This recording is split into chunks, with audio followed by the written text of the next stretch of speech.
I ended up moving to New York City to go to film school, to pursue a dream that God had given me. And I loved it. I was making friends, I found a community that I trusted, and my career was taking off.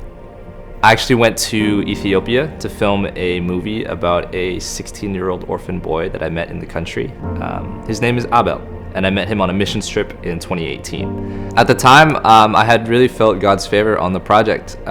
We were winning countless awards, and my career was really taking off. But at the same time, I started to feel these feelings of anxiety. I began to feel off. I used to call it I'm being moody, or I'd have mood swings.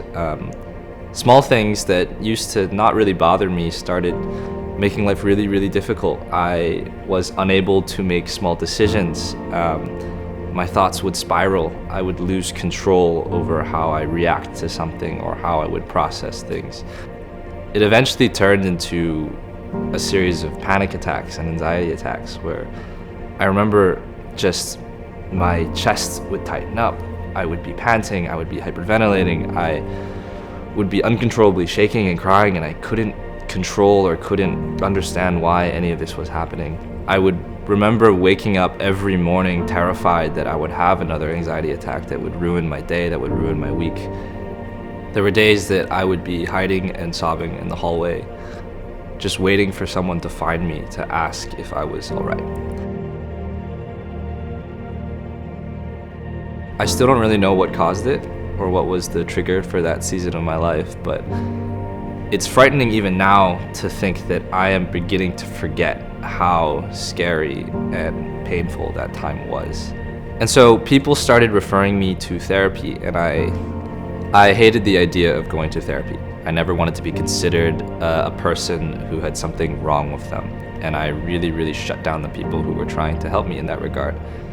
I believed that God was my therapist, that I could pray to him, and that I was reading all these stories about God delivering his children from darkness or giving them victory over all kinds of stuff. And I desperately, desperately prayed for God to rescue me from this. And so I ended up trying like 3 different therapists, and I wanted to throw bricks in all of their faces. I was so frustrated. I felt so alone. I felt so abandoned. And it got to the point where I remember I was going to bed and I texted somebody, I hate myself. Everything hurts. Nothing makes sense. I just want to wake up. I just want to go to sleep. And it was terrifying to feel that like I was even contemplating death, but I was so alone and I felt so abandoned by God. I just felt like everything had to end. 2 people ended up having an intervention of sorts with me, and I remember being taken into a stairwell, and they just talked to me and told me how much they loved me and how much they couldn't bear to see someone take their life. And I remember sitting in that stairwell, them hugging me, refusing to let go, as I was just uncontrollably sobbing. Eventually, after a couple of months, I found a Christian therapist, one that began to explain to me how God uses professionals in medicine and in science to be his hands and feet.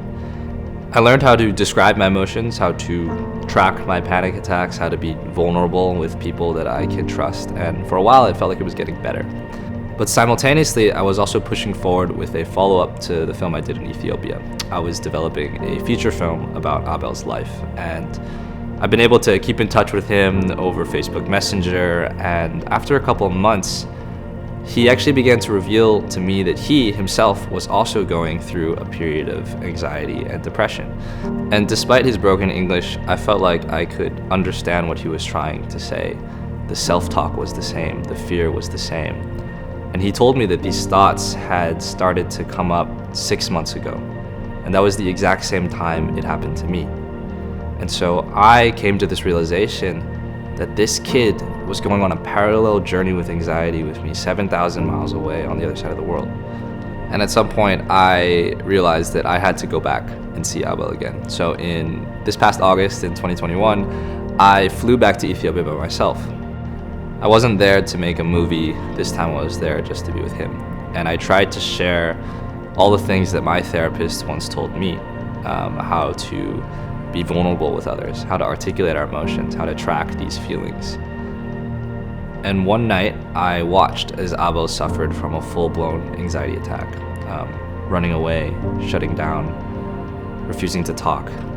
And it was scary because I felt like I was seeing what used to happen to me, him fighting for his life in his own head. I remember sitting in an old, chaotic arcade, sounds going off everywhere, and I was just sitting next to Abel, hugging him, refusing to let go as he uncontrollably shook and sobbed. And I remember thinking to myself, this was me. And maybe God took me 7,000 miles across the world just to understand that. It's often been hard to draw a silver lining from this dark period in my life, and it's been hard to understand why it felt like God was hiding his face from me, even though I was desperately praying for him to save me. But only with hindsight do I realize maybe he was working, even when I didn't see it. And so when I was crying in my dorm room, desperately begging God to take away the pain, he was preparing the heart of an 18-year-old boy in Ethiopia, so that one day I would realize that I was not alone. And perhaps, even if it was just all to share a little bit of what I learned in therapy about my journey with anxiety with Abel, maybe that would make all the pain worth it. I want to have faith that God sometimes works in ways that I will never see, understand, or acknowledge. And sometimes God might never reveal how he reconciles or redeems my pain or someone else's. But when he does show it to me in moments like these, even if it takes years or takes me to the other side of the world, I want to count it as a gift. Because that's God giving me a little peek into eternity, into his redemptive love for me and the world.